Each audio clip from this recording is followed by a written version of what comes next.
Olá, meus amores, tudo bem com vocês? Vamos começar então, novamente as nossas videoaulas sobre o exame físico.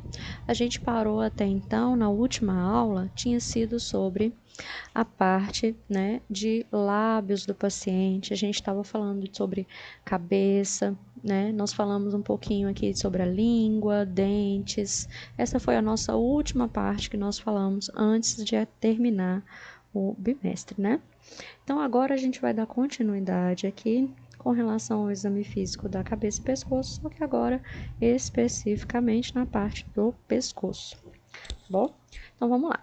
Bom, primeira coisa que a gente tem que fazer quando a gente vai examinar um paciente nessa região do pescoço é pedir para ele ficar de frente para você, para que você possa examinar o tamanho e a simetria do pescoço do paciente.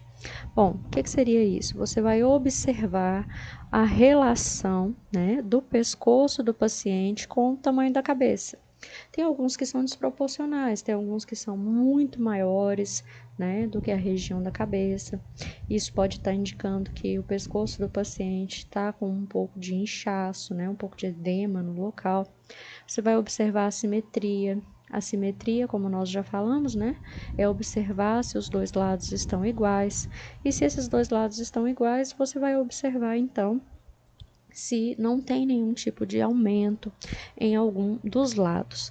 Você vai observar também a presença de cicatrizes, bastante importante. Você observar essa presença de cicatrizes para saber se esse paciente já teve algum trauma no local, ou até mesmo algum tipo de problema como autoextermínio, Algumas pessoas podem tentar suicídio por essa área, cortando ali a veia jugular.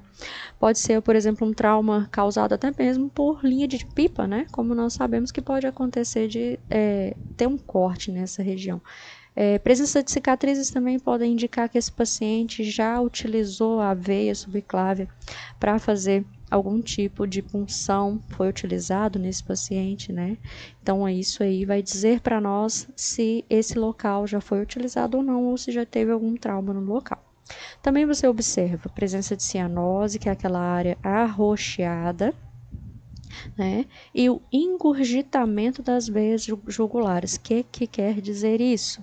Vocês já viram aquelas pessoas, que você vai conversar e aí você observa o pescoço da pessoa e parece que a veia está saltando, ela está alta. Isso é o engurgitamento das veias jugulares. Quando a pessoa está falando e ela está fazendo esforço para falar, tudo bem, é até normal aquela veia ficar ressaltada. Mas se a pessoa está, em repouso, ela não está fazendo nenhum tipo de esforço físico e também não está falando com intensidade e a veia da pessoa ela está ressaltada de modo que você consegue perceber, até mesmo palpar a veia, e isso pode ser um problema. E aí a gente tem que verificar, tá bom? Verificar também aumento das glândulas, principalmente, parótidas e as submaxilares. Como que seria isso? Isso está relacionado àquele tipo de exame que nós fizemos na garganta do paciente. Não sei se vocês lembram, Que a gente observa as glândulas de maneira interna com a ajuda da lanterna clínica. Nesse caso aqui, nós vamos observar por fora, se por um acaso a gente consegue observar na região do pescoço esse aumento dessas glândulas, Seria mais ou menos nessa região aqui, tá bom? E palpar os linfonodos, tá? Aqui tá os linfonodos da cadeia cervical, mas vocês vão aprender agora que nós temos muitos linfonodos na região do pescoço. E por que é tão importante palpar e conhecer e saber olhar os linfonodos do paciente? Porque é o seguinte, como vocês sabem, linfonodos, eles fazem parte de uma cadeia, todos eles estão interligados. Nós temos vários no nosso corpo, mas principalmente eles têm uma grande concentração na região aqui do pescoço, na região do tórax e nas regiões inguinais, que é aquela região ali perto da virilha. Esses linfonodos, também temos nas axilas, tá? Esses linfonodos, eles nos indicam alguns problemas com relação ao sistema de forma geral do corpo do paciente. Por quê? Quando eu tenho, por exemplo, uma infecção sanguínea em andamento, alguns desses linfonodos vão ficar inchados, eles vão ficar engurgitados, né? E isso vai me dizer que ali na região ou tem uma infecção local ou esse paciente pode estar tendo alguma infecção sanguínea de alguma forma. Então, linfonodos são importantes para nos dizer o que tem acontecido no sistema linfático desse paciente e o que está acontecendo com relação a possíveis infecções, tá bom? Então, vamos lá. Aqui eu vou passar um pouquinho em cada um, só para falar o nome, e no próximo slide vocês vão ver que eles vão estar bem mais distribuídos e a gente vai falar um pouquinho mais de cada um, tá bom? Esse daqui do queixo, né? Ele é chamado de submentoniano, ou mentoniano, também o nome fica correto. Esse daqui, na metade aqui do queixo do paciente, né? Na mandíbula do paciente, a gente tem o submandibular. Aqui em cima, perto do ouvido do paciente, a gente tem os pré-auriculares. Atrás do ouvido, a gente tem os occipitais. Aqui um pouquinho para trás, aqui do lado, né, do ouvido do paciente, mas não atrás totalmente, nós temos os auriculares posteriores. Aqui no cantinho bem abaixo do pé do ouvido, né, falando de um jeito bem simples, mas ainda na mandíbula do paciente, bem no finalzinho da mandíbula, a gente tem o amigdaliano. Aqui em cima, nós temos os cervicais superiores, cervicais posteriores, que vão formar uma cadeia. Então, aqui a gente vai ter uma região aqui, ó, que vai formar uma cadeia. Não preciso saber o nome separadinho de cada um, não, mas eu preciso saber que aqui nós vamos ter uma rede que se chama cadeia cervical, tá? Que vai ser também chamada de cadeia cervical profunda ou de rede cervical. E aqui embaixo, já na clavícula do paciente, a gente tem os supraclaviculares. Ficou confuso? Preocupa não, vamos tentar fazer agora de um jeito bem mais simples para vocês entenderem, tá? Bom, aqui de novo uma demonstração para vocês de cada um desses locais, onde ficam esses linfonodos. E aí a gente vai mostrar agora um por um. Lembrando que é importante saber que você, palpando aí em você mesmo, tentando achar onde ficam esses linfonodos, você não vai sentir, se você estiver bem, né? Se você não estiver com nenhuma infecção de garganta, não estiver gripado, você não vai sentir. Por quê? O normal é não sentir, né, esses linfonodos. O que é normal? Não sentir. Ah, professora, palpei aqui, tentei achar o pré-auricular na frente do meu ouvido, eu não achei nada, não senti nada. Beleza, parabéns, quer dizer que você está bem. Agora, se você sentiu uma bolinha, né, que a sensação que a gente tem quando a gente faz essa palpação é de que nós estamos pegando uma bolinha sobre a pele. E essa bolinha quer dizer que o linfonodo naquele local, ele vai estar palpável, né? Quer dizer que ele vai estar engurgitado, ele vai estar inchado, ele vai estar edemaciado. Por quê? Porque tem alguma infecção local por ali. E aí, isso é uma alteração, tá bom? Então, o normal é não sentir os linfonodos. Vamos lá. Esse daqui é o nosso modelo, né? E aqui vou mostrar para vocês exatamente onde que fica. Porque uma coisa é vocês verem, né, nessas imagens, e outra coisa é vocês verem na pessoa de verdade. Então, o que eu quero que vocês façam? Eu quero que vocês tentem achar primeiro em vocês mesmos, e depois vocês tentem achar em um parente, alguém que vocês tiverem em casa em que vocês possam treinar, tá bom? Lembrando que o normal é não sentir. Se você sentiu, marca onde é e tenta descobrir o nome dele, tenta associar aqui com as nossas imagens, tá bom? Vamos lá. Então, esse daqui, que fica bem abaixo do queixo, você vai sentir, né? Se ele estiver palpável, você vai sentir bem na saliência que nós temos aqui abaixo do queixo, tá bom? Toca aí em você e vê se você consegue sentir. É bem na ponta do queixo, só que embaixo, tá bom? Ele se chama submentoniano. Ok? Próximo aqui. Um pouquinho para o lado, já na lateral da mandíbula do paciente aí na sua mandíbula é bem no meio, tá? Não é nem na ponta, que a ponta da sua mandíbula seria aí então o seu queixo, né? Que a gente chama de mento. E o extremo seria logo aqui no finalzinho da sua orelha, que seria a parte final da sua mandíbula. Estamos falando da região do meio disso aí, tá? Então, bem aí no meio, tá bom? Tenta encontrar os submandibulares, ok? Lembrando que todos eles vão ser arredondados e o normal é você não sentir. Depois, já na ponta já aqui da sua mandíbula, no finalzinho aqui da região da sua orelha, vocês vão ter os tonsilares ou amigdaliano. Eu gosto mais do nome amigdaliano porque ele é muito mais fácil da gente lembrar. Porque essa região lembra, né, que nós temos as amígdalas bem aqui ao lado, né, desses linfonodos, então é fácil lembrar. Bom, continuando aqui, vocês lembram, né, das aulas de anatomia? Esse músculo que desce aqui é chamado de esternocleidomastoide, né, o músculo do chupão. E bem seguindo ele, nós vamos ter os linfonodos da cadeia cervical ou rede cervical. Ok? Tenta palpar aí. Vocês acham primeiro o esternocleidomastoide, depois vocês vão descendo os dedos, tentando palpar para achar esses linfonodos, ok?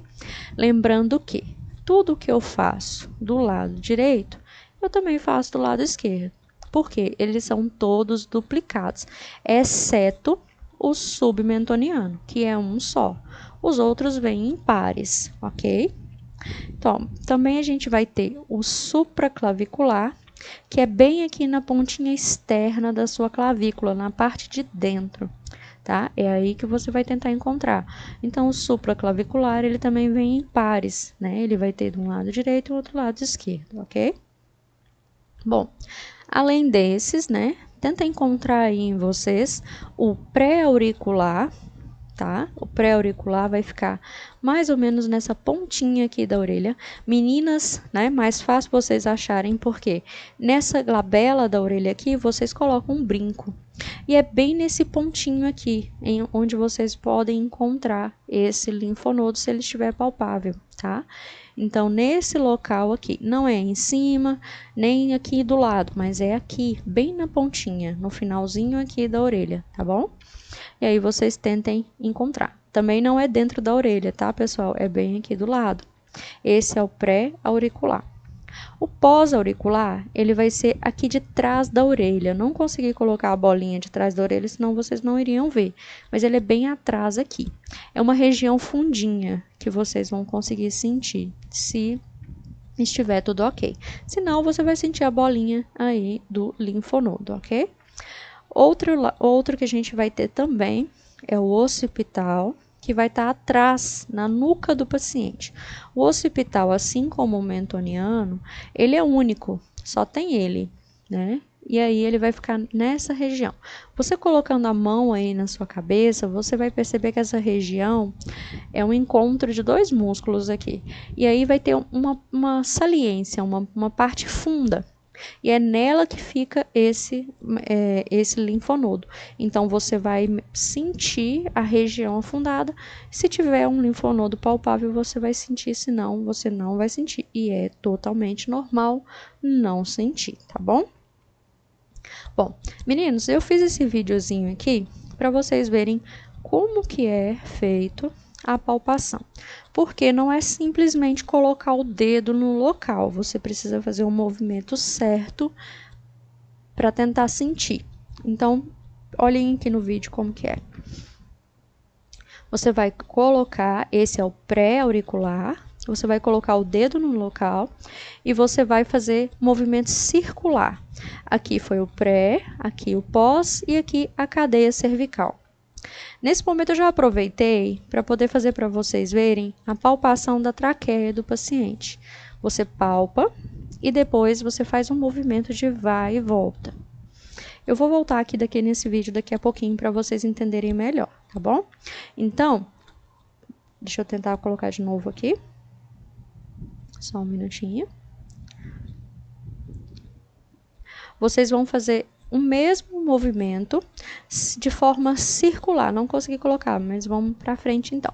Vocês vão fazer o mesmo movimento de forma circular, para que vocês consigam então perceber o movimento, né, do linfonodo, se ele estiver palpável. Essa paciente aqui me enviou essa foto, acredito que dá até para vocês verem um pouco aqui a saliência, né? Neste local, ela está com um linfonodo da cadeia cervical que está palpável. E aí vocês conseguem ver a saliência dele aqui, ó, nesse local, né? Dá pra gente ver que ele tá alterado até visivelmente. E aí ela fez um videozinho, né, para mostrar como que está esse linfonodo quando ela toca. Olha só, você consegue perceber, olha só a altura dele aqui, né? Lógico, é uma paciente leiga, ela não sabia como fazer, então, a palpação. Mas do jeito que ela demonstra aqui, dá para vocês perceberem, né?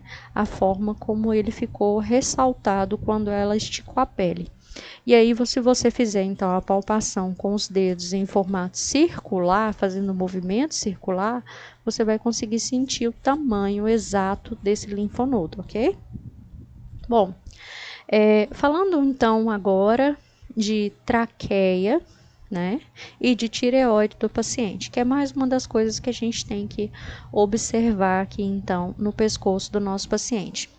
Bom, primeiro a gente vai avaliar então a traqueia, né, do paciente, mais ou menos nessa região, tá? E também observar a expansibilidade e o frêmito. O que é isso, né? Esse frêmito.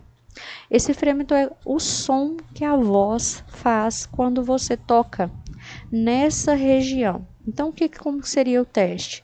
Você coloca a mão, né, de forma fechada, envolvendo todo o pescoço do paciente, e aí você pede o paciente para falar um né, ou conversar com você. E aí você tem que sentir a vibração da voz do paciente passando por aquele local. Faz aí com você, coloca a sua mão no pescoço e faz um e sente então a vibração da sua voz passando. Isso se chama frêmito. Tá bom? A expansibilidade, com a mão também na garganta do seu paciente aí, né, no região do pescoço, você vai pedir para que ele engula saliva mesmo, ou tome um gole de água, ou o que for mais fácil. E aí você vai observar, né, esse movimento. O que tem que acontecer? Você vai sentir a traqueia se expandindo, né, quando passa ali, por exemplo, o ar, a saliva ou a água que ele estiver tomando, tá bom? E isso é normal. O que não é normal? Não é normal você não sentir essa expansibilidade e também não é normal você não sentir o frêmito, né? Aquele momento que você pede para o paciente fazer um som e você não sentir a vibração. Isso não é normal. Bom, agora a palpação, né, da traqueia em si. Posicionar o dedo indicador do lado da traqueia, né, e suavemente deslocar ela de um lado para o outro, né, e pesquisar por massas ou por desvios. Como que seria isso aqui? É aquele teste que eu fiz no vídeo, né? Vou voltar aqui para vocês, ver se eu consigo colocar o vídeo para rodar. Ó, né? Faz então aqui a palpação dos linfonodos, né? A palpação dos linfonodos aqui da cadeia cervical. E aí, agora eu viro para fazer o teste da traqueia do paciente. Olha só, você vai tocar de um lado para o outro e vai fazer esse movimento, ok? Isso aí, meninos. Então, esse é o movimento que eu faço. Eu vou posicionar as mãos nesse movimento aqui e vou afastar para um lado e para o outro, tá bom? Tenta fazer aí com você. É um pouquinho desconfortável esse exame, tá? É um pouquinho desconfortável você sentir a traqueia fazendo esse deslocamento, né? Mas isso é normal você sentir até ela estralar um pouquinho, né? Porque não é um movimento que a gente costuma fazer sempre, para que a região esteja acostumada, né? Mas é normal você sentir ela se deslocando de um lado para o outro. Mas e se não deslocar? Aí sim, se não deslocar, tem algum problema e você precisa investigar o que está acontecendo, tá bom? Questão de massas e desvios vocês já sabem, né? Questão de estar fora do lugar, a simetria não está legal. E a questão de massas é se você consegue sentir uma região endurecida nesse local. E também a tireoide, né? Da mesma forma, a gente avalia, então, nessa posição, você pode ir para trás do paciente e colocar os seus dedos nessa posição, para que você possa sentir o tamanho da tireoide, sentir a forma dela, né? Você pode subir e descer com os seus dedos nessa região, sentir a consistência dela é firme, mas ela também não pode estar totalmente endurecida, mas também não pode estar totalmente amolecida, né? Sentir a sensibilidade do local. Como que você vai sentir a sensibilidade? Quando você palpa, você vai perguntar para o seu paciente se ele está sentindo dor ou não. A mobilidade, né? Você pode pedir ele também para engolir nesse momento, para que você sinta ela subindo e descendo. E a questão de volume. Volume é para você saber se ela está aumentada ou não, tá? E aí, como que você sabe se ela está aumentada ou não? Ela vai causar uma sensação de preenchimento na sua mão. É como se você estivesse pegando uma bola muito grande, né? E o normal não é isso. O tamanho costuma ser médio em relação aos nossos dedos, né? Como vocês estão vendo aqui, ó. Essa imagem, ela representa, por exemplo, o dedo aqui do examinador e a região aqui da tireoide do paciente, que é um pouquinho maior do que os dedos do paciente. Não pode, por exemplo, ser muito maior, né? Ou muito menor, ok? Bom, meninos, agora a gente entra na parte do aparelho circulatório. O aparelho circulatório, né? A gente vai usar um pouco mais de vídeos. Eu vou, na próxima aula, trazer para vocês alguns vídeos com relação a sons, porque nós vamos precisar falar com relação ao tórax nas auscultas, né? Essa parte a gente entra das auscultas. Eu sei que a ausculta é um pouco mais complicado, a gente está fazendo por via remota, mas eu vou trazer os vídeos para que vocês possam se familiarizar com o som, tentar replicar em casa, para que depois, quando a gente voltar presencialmente, nós possamos fazer isso de forma presencial no laboratório, um no outro, para vocês verem como que é. Bom, primeiro vamos falar de tórax, né, do paciente. O tórax do paciente, nós temos o tórax anterior e tórax posterior, né, parte da frente e a parte de trás. E aí, então, primeira coisa que eu tenho que fazer com o tórax do paciente é classificar quanto à forma, né, que tipo de tórax esse meu paciente tem. Aí, eu vou, então, classificar quanto à forma nessas classificações aqui, certo? Esse, por exemplo, é um tórax normal, que é chamado de chato ou normal. Prefiro chamar de normal, né? Bem mais fácil. Ele é reto. Aqui nós temos um tórax em tonel. Vocês conseguem ver que essa região, né, tanto anterior quanto posterior, ela é aumentada, é alargada. Você consegue ver isso melhor com o paciente de lado. Esse aqui, o normal, por exemplo, a proporção entre a parte anterior e posterior, ela é igual. Aqui não, ela é aumentada. Aqui nós temos um tórax cifótico, né? Olha só, nós temos uma cifose nessa região posterior. Então, isso é característica de um paciente que tem um tórax cifótico.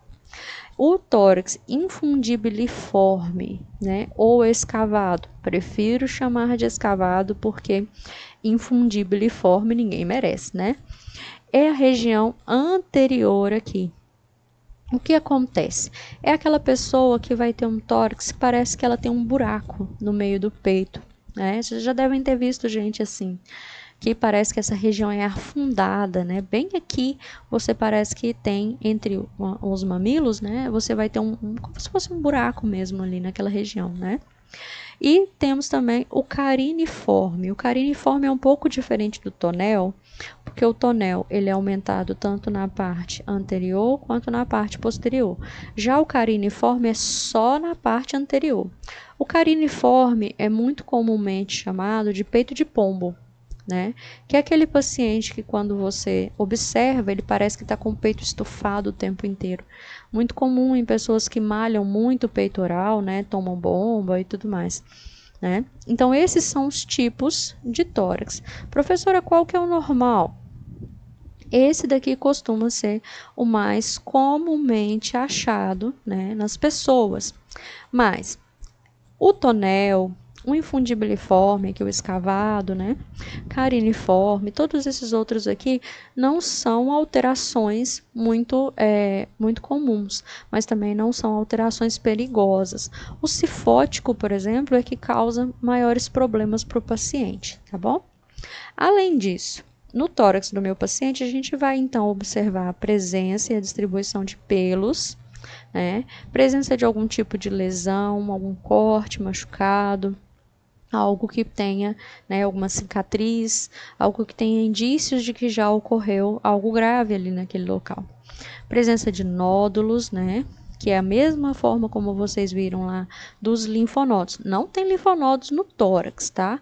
Mas a questão de nódulos seriam pequenas massas, bolinhas, né? Que podem estar sobre a pele desse paciente. Ou então de hematomas, que são aquelas áreas arroxeadas, né? Meio amareladas, que são provenientes, por exemplo, de um trauma ou de algo que possa ter acontecido naquela região.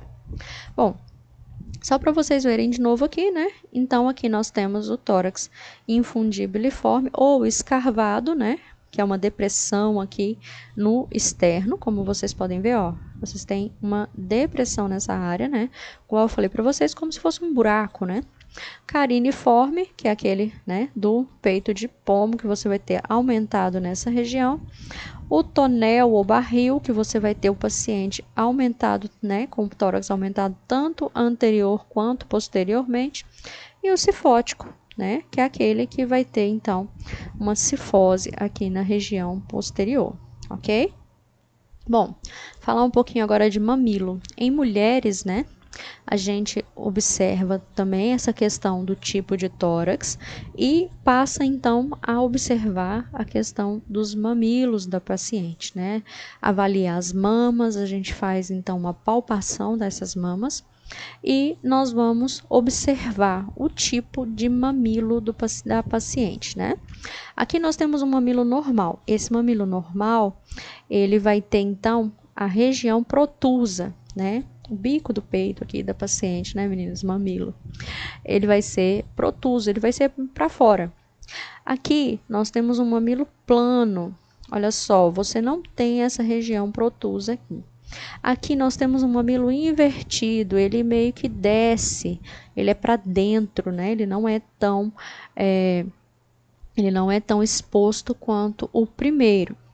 Que diferença isso faz? Meninas que talvez já sejam mães, vocês já sabem, né? O melhor tipo de mamilo que tem para amamentação é esse aqui, que é o mamilo normal ou o mamilo protuso, né? Ou o semiprotuso. O que é o semiprotuso? O semiprotuso, ele é uma mistura entre o normal e o plano. O que acontece aqui nesse caso do semiprotuso? Ele em repouso fica sempre plano, mas aí quando a mulher faz algum tipo de estímulo ou toca, né, no mamilo, ele fica totalmente exposto, ele fica totalmente protuso, tá? Nós temos também os invertidos e o pseudo-invertido. O pseudo-invertido também, ele fica totalmente invertido, mas quando faz um estímulo, ele fica protuso, tá bom? Vamos lá. Então, aqui, nessas imagens, vocês podem ver, por exemplo, esse daqui é um mamilo plano, né? Nesses casos aqui, ó, nós temos um protuso, um plano, e aqui nós temos um invertido. Vocês podem ver que o invertido, a ponta, né, do mamilo, ela é totalmente para dentro e não para fora, tá? Esses tipos de mamilos, tanto o plano quanto o invertido, são os mais difíceis para a amamentação. E isso é preciso a gente observar e tá fazendo então orientação para essa mulher, para que ela possa comprar ali um bico de silicone, né? Para que ela possa então ter uma ajuda na amamentação nesses casos. Bom, palpação das mamas, né? Nas mulheres, nós pedimos para que elas levantem o braço e deixem o mamilo exposto, né? O seio exposto. E aí nós temos 3 tipos de movimentos. O importante nesses movimentos é englobar todas as áreas da mama, né? Todos os quadrantes da mama.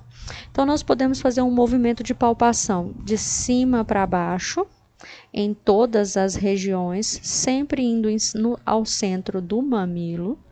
Podemos também fazer uma palpação circular, começando de fora para dentro e se aproximando do mamilo. E também podemos fazer uma palpação em zigue-zague. Você começa em cima, vai descendo, sobe e desce novamente, né? Tudo isso naquele movimento de trocar os dedos, né?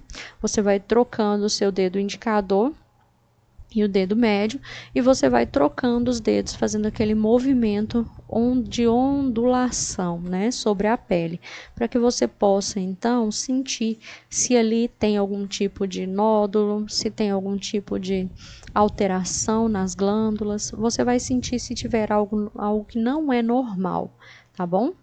Mesmo nos homens, a gente faz também esse tipo de palpação, principalmente quando você perceber que o homem ele tem uma mama um pouquinho mais protusa. É necessário fazer, tá bom? E explicar para ele também, né, qual é a importância disso aí. Bom, meninas, próxima aula a gente vai começar aqui então com a parte cardíaca, tá? Vou parar por aqui.